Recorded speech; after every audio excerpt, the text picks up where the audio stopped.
Hey, boys and girls. All right, this next book is Play a Good Game, written by Jan and Mike Berenstain.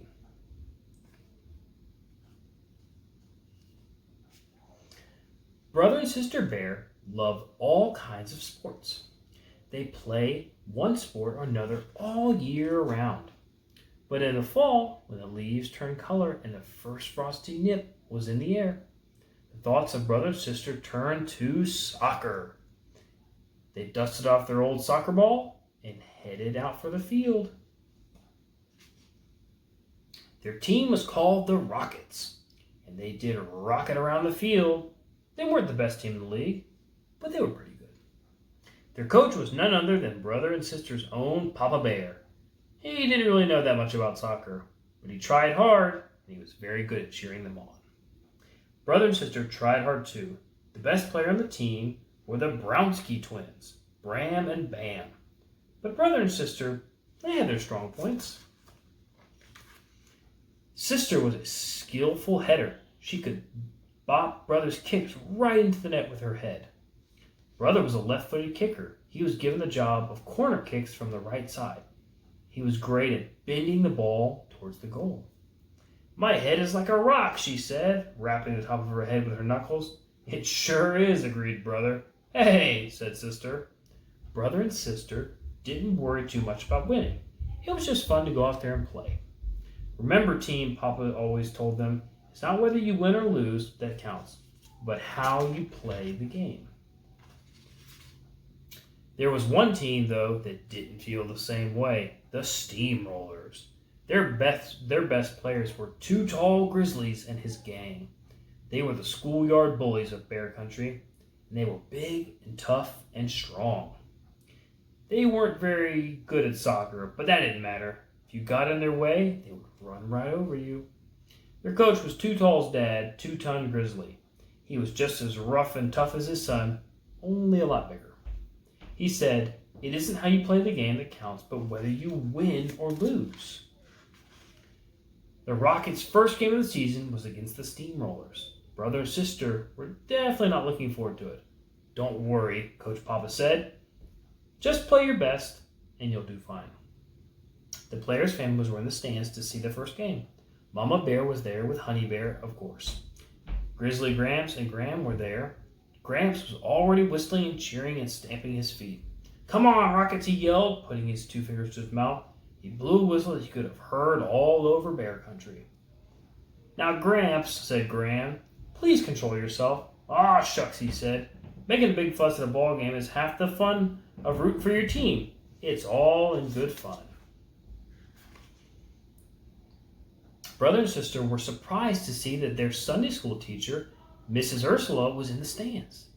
Mrs. Ursula had been the Sunday school teacher in Bear Country for a long, long time. She even taught Mama and Papa Bear when they were cubs. Then, brother and sister remembered that Mrs. Ursula was the Berenstain twins' grandmother. Bram and Bam waved to her as they ran onto the field. The families of the Steamrollers were in the stands too. There was Too Tall's mother, Too Grizzly, and his big sister, Too Much. Too Much really was a big sister. She almost twice as tall. When she saw the brother, she waved and fluttered her eyelashes. She had a little crush on brother. Brother just blushed. The Steamrollers ran onto the field to warm up. They looked huge. Brother and sister looked at each other. They were going to get clobbered. Even Bram and Bam looked a little worried. The referees blew the whistle and the game began. The Rockets had the ball, and Bram and Bam quickly brought it down the field, passing it inexpertly back and forth. Bram took the ball and headed for the goal. "Take him out," yelled 2-Ton from the sideline. Too Tall came charging in like a water buffalo, slide tackling Bram, stole the ball. Bram went flying head over heels. "Foul," yelled Coach Papa. But the referee shook his head. He was going for the ball, no foul. "Going for the ball," muttered Papa under his breath. "He was going for the ball right through my player."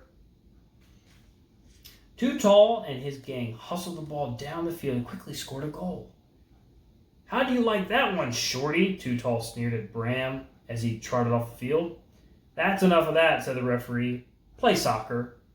Talk about poor sportsmanship, muttered Papa. The Rockets had the ball again. But the same thing happened. The Steamrollers just steamrolled over them, scoring one goal after another. At halftime, the score was Steamrollers 5, Rockets 0. Coach Papa gave them a pep talk. Don't let it get you down, Papa said. You're playing a good, clean game. The Steamrollers don't play fair. All they're interested in is winning, and they don't care how they do it. You wouldn't want to win that way, would you? No, said Bram. But, said Bam, it would be nice to score just one goal.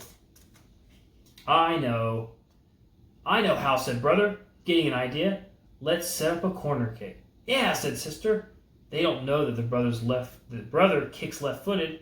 Maybe we can fool them. So the Rockets tried it.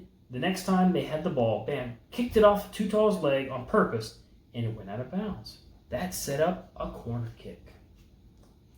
Carefully, Brother placed the ball in the right corner and kicked it hard with his left foot.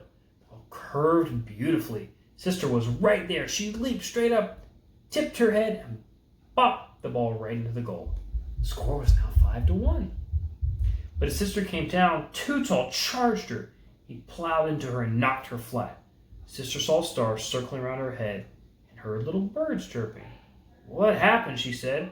Too Tall happened, said Brother, helping her up. Are you okay? I think so, said Sister, standing up. Yeah, I'm all in one piece. Sister was a tough little cub. Brother looked around for Too Tall. He was so mad he was going to run right through him. But the referee had Too Tall over to one side and handing him a red card. Too Tall was getting thrown out of the game for unnecessary roughness. What do you mean, unnecessary roughness? Bellowed Coach Two-Ton. Running onto the field, Two-Ton and the referee stood nose to nose, hollering at each other. Uh-oh, said Brother. Here comes Papa. Coach Papa came running onto the field. That was my daughter who got unnecessarily roughed, you big lummox, he said as he yelled at Two-Ton. Now the referee was trying to keep them apart. The stands emptied. Everyone ran onto the field. The players watched in amazement as Mama and Grizzly, Gramps, and Graham tried to drag Papa away while Two-Ton and Too Much Grizzly tried to hold Two-Ton back. Everyone was shouting and shoving and name-calling. That's when a slim, slightly bent figure walked onto the field. The crowd quieted. A few of them took off their hats. It was their Sunday school teacher, Mrs. Ursula. Now, Papa Bear, she said sternly, and you too, Two-Ton Grizzly. Yes, Mrs. Ursula, they said meekly. I'm very disappointed with both of you, shaking her head. Is this the way I taught you to behave in my Sunday school class? No, Miss Ursula, they mumbled, both coaches hanging their heads. Is this any sort of example to set for the Cubs, she asked. No, Mrs. Ursula, they said. Well then, she said, remember, blessed are the peacemakers, for they will be called sons of God. Now let's see you two shake hands and finish the game. So Papa and Two-Ton shook hands. Everyone took their seats. The referee blew his whistle, and the game went on. For the rest of the game, no one heard a peep out of Coach Two-Ton or Coach Papa. The Steamrollers scored one more goal, and the Rockets scored 2. The final score was 6-3. Everyone played fair and had a lot of fun, whether they won or lost. After the game, both teams got together and went out to dinner at the Burger Bear. Too Much Grizzly sat next to Brother and fluttered her eyelashes at him. Brother just blushed and munched away on his double cheeseburger. The end.